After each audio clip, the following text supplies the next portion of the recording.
നമസ്കാരം.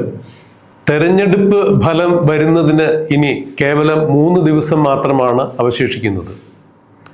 ഇതുവരെ കേരളത്തിൽ പുറത്തിറങ്ങിയ, അതായത് 29-ാം തീയതിക്ക് ശേഷം കേരളത്തിൽ പുറത്തിറങ്ങിയ എല്ലാ എക്സിറ്റ് പോൾ സർവേകളും UDF അധികാരത്തിൽ വരും എന്നുള്ള ഒരു സൂചനകളാണ് നൽകിയിരിക്കുന്നത്.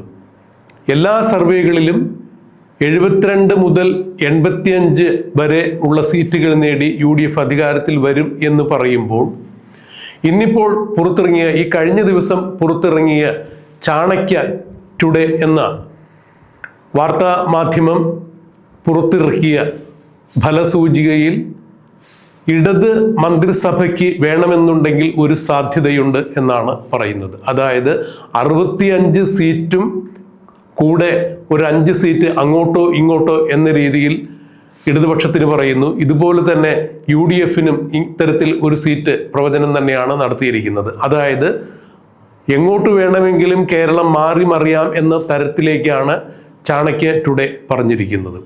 മറ്റൊരു കാര്യം കൂടി ചാണക്യ ടുഡേ എടുത്തു പറഞ്ഞിട്ടുണ്ട്. ഏതാണ്ട് 5 മുതൽ 11 സീറ്റ് വരെ നേടി BJP ഇക്കുറി കേരള നിയമസഭയിൽ നിർണായകമായ സ്വാധീനമാകും. അങ്ങനെയെങ്കിൽ തൂക്ക് മന്ത്രിസഭയ്ക്ക് സാധ്യതയുണ്ട് എന്ന് കൂടിയാണ് പറയുന്നത്. അതായത് ഇടതുപക്ഷത്തിനോ അല്ല എന്നുണ്ടെങ്കിൽ വലതുപക്ഷത്തിനോ കൃത്യമായ ഭൂരിപക്ഷം കിട്ടാത്ത ഒരു സ്ഥിതി ഉണ്ടാവുകയാണെങ്കിൽ തീർച്ചയായും തൂക്ക് മന്ത്രിസഭയ്ക്കാണ് സാധ്യത എന്നാണ് ചാണക്യ ടുഡേ വ്യക്തമാക്കുന്നത്.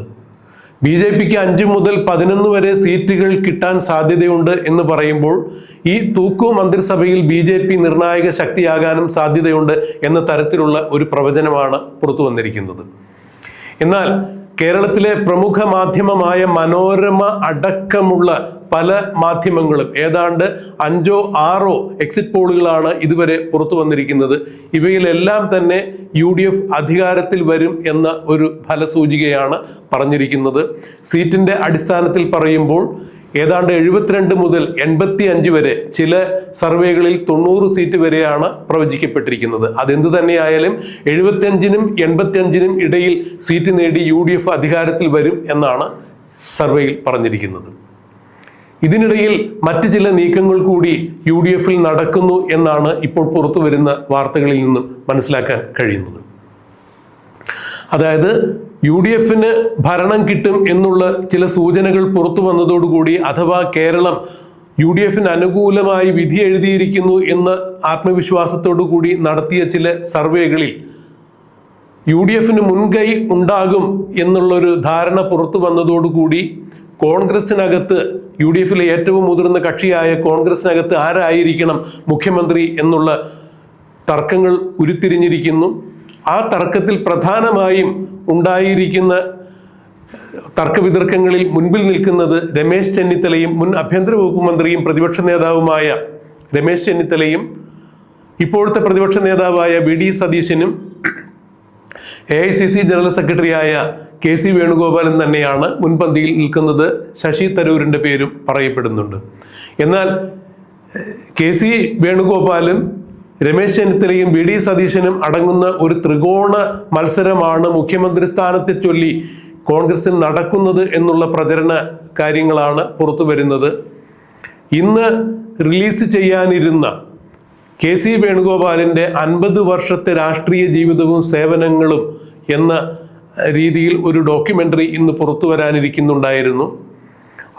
അതിൻ്റെ ചിത്രീകരണം ഉടനെ തന്നെ നിർത്തിവെക്കാൻ ഹൈക്കമാൻഡ് നിർദ്ദേശം നൽകി എന്ന് പറയുമ്പോൾ KC വേണുഗോപാൽ മുഖ്യമന്ത്രി സ്ഥാനത്തേക്ക് വരുന്നു എന്നുള്ള പ്രതീതി ഉളവാക്കുന്ന തരത്തിലുള്ള വാർത്തകൾക്ക് വിരാമമാകുന്നു എന്ന് തന്നെയാണ് മനസ്സിലാക്കാൻ കഴിയുന്നത്. മറ്റു ചില നീക്കങ്ങൾ കൂടി അണിയറയിൽ നടന്നിരിക്കുന്നു.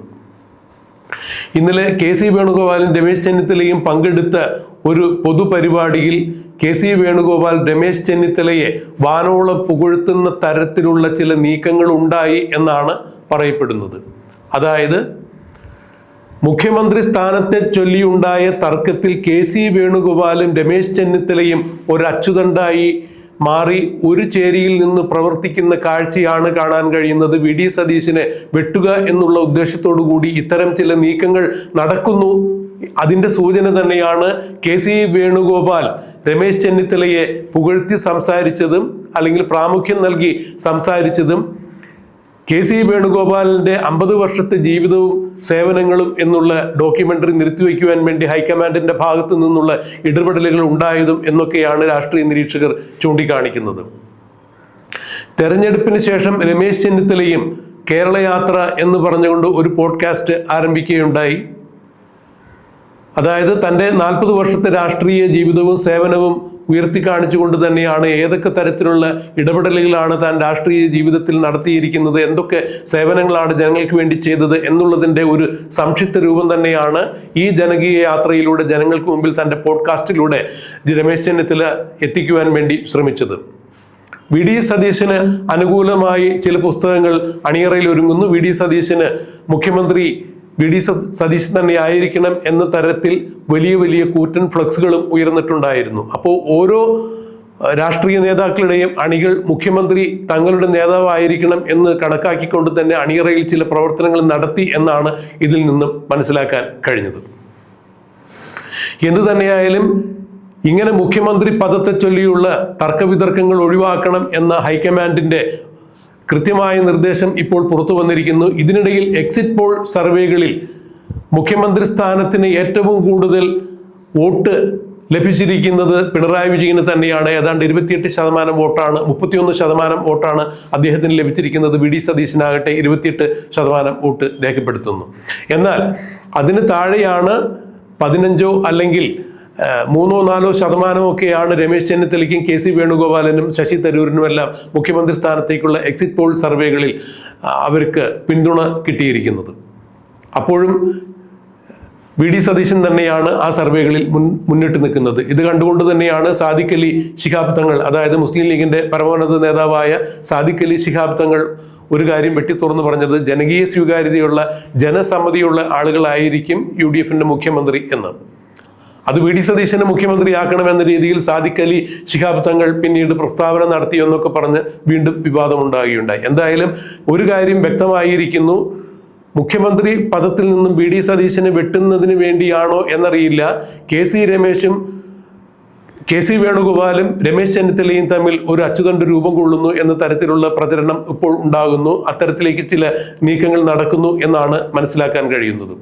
എന്നാൽ UDFന് വ്യക്തമായ ഭൂരിപക്ഷം കിട്ടി അധികാരത്തിൽ വരുന്ന പക്ഷം ഹൈക്കമാൻഡിൻ്റെ തീരുമാനങ്ങളും ഘടകകക്ഷികളുടെ തീരുമാനങ്ങളും ജനകീയ പിന്തുണയുമെല്ലാം മുഖ്യമന്ത്രി സ്ഥാനത്തിന് തിരഞ്ഞെടുക്കപ്പെടുന്ന ആളുകൾക്കുണ്ടായിരിക്കണം എന്ന് തന്നെയാണ് മനസ്സിലാക്കാൻ കഴിയുന്നത്. ഹൈക്കമാൻഡിൻ്റെ മുഖ്യമന്ത്രിയെ തിരഞ്ഞെടുക്കുന്ന കീഴ്വഴക്കങ്ങൾ, നടപടിക്രമങ്ങൾ ഇത് തന്നെയാണ് മുൻകാലങ്ങളിൽ കണ്ടിട്ടുള്ളത്. ഇക്കുറിയും അത് അങ്ങനെ തന്നെയാകും എന്ന് വിശ്വസിക്കാം. എന്തായാലും തെരഞ്ഞെടുപ്പ് കഴിഞ്ഞപ്പോൾ KC വേണുഗോപാൽ പറഞ്ഞിട്ടുണ്ടായിരുന്നു, കേരളത്തിൽ UDFന് അധികാരം കിട്ടുകയാണെങ്കിൽ തെരഞ്ഞെടുപ്പിൽ മത്സരിക്കാത്ത ആരെങ്കിലും UDFൻ്റെ സാരഥ്യത്തിലേക്ക് വന്നേക്കാം. അതായത് KC വേണുഗോപാലിനെ പോലുള്ള ആരെങ്കിലുമൊക്കെ മത്സരിക്കാത്ത ആളുകൾ മുഖ്യമന്ത്രി പദത്തിലേക്കോ അല്ലെങ്കിൽ മറ്റേതെങ്കിലും അധികാര കേന്ദ്രങ്ങളിലേക്കോ വന്നേക്കാം എന്നുള്ള വ്യക്തമായ സൂചന തന്നെയാണ് KC വേണുഗോപാൽ നൽകിയത്. ഒരു കാര്യം വ്യക്തമായിരിക്കുന്നു, കോൺഗ്രസിൽ മുഖ്യമന്ത്രി കുപ്പായം അടിച്ചുവെച്ച് 2-3 ആളുകൾ ഇപ്പോൾ തന്നെ റെഡിയായി നിൽക്കുന്നു എന്ന് വേണം മനസ്സിലാക്കാൻ. ഇത്തരത്തിലുള്ള മുഖ്യമന്ത്രി പദത്തെ കുറിച്ചുള്ള ചക്കളത്തിപ്പോരുകൾ കോൺഗ്രസിനകത്ത് നടക്കുമ്പോൾ UDFന് അനുകൂലമായി വോട്ട് ചെയ്ത കോൺഗ്രസ്സുകാരല്ലാത്ത UDFക്കാരല്ലാത്ത ആളുകളെ പോലും അവഹേളിക്കുന്ന തരത്തിലുള്ള ഒരു ചക്കളത്തിപ്പോരാണ് ഇപ്പോൾ നടക്കുന്നത് എന്ന് വേണം മനസ്സിലാക്കാൻ. എന്തായാലും 4-ാം തീയതി ഫലപ്രഖ്യാപനം വരുമ്പോൾ അതിനുശേഷം ആർക്കാണ് മന്ത്രിസഭ, ആരായിരിക്കും കേരളത്തിൽ മുഖ്യമന്ത്രി, അത് VD സതീശനായിരിക്കുമോ, രമേശ് ചെന്നിത്തല ആയിരിക്കുമോ, അതോ KC വേണുഗോപാൽ ആയിരിക്കുമോ, അതോ എക്സിറ്റ് പോൾ സർവേകളെല്ലാം തിരുത്തി കുറിച്ചുകൊണ്ട് കേരളത്തിൽ വീണ്ടും 3.0 ആവർത്തിച്ച് മുഖ്യമന്ത്രി പിണറായി വിജയനായി ഇടതുപക്ഷത്തിൻ്റെ സർക്കാർ അധികാരത്തിൽ വരുമോ എന്നുള്ളതെല്ലാം നമുക്ക് കണ്ടറിയാൻ കാത്തിരിക്കാം.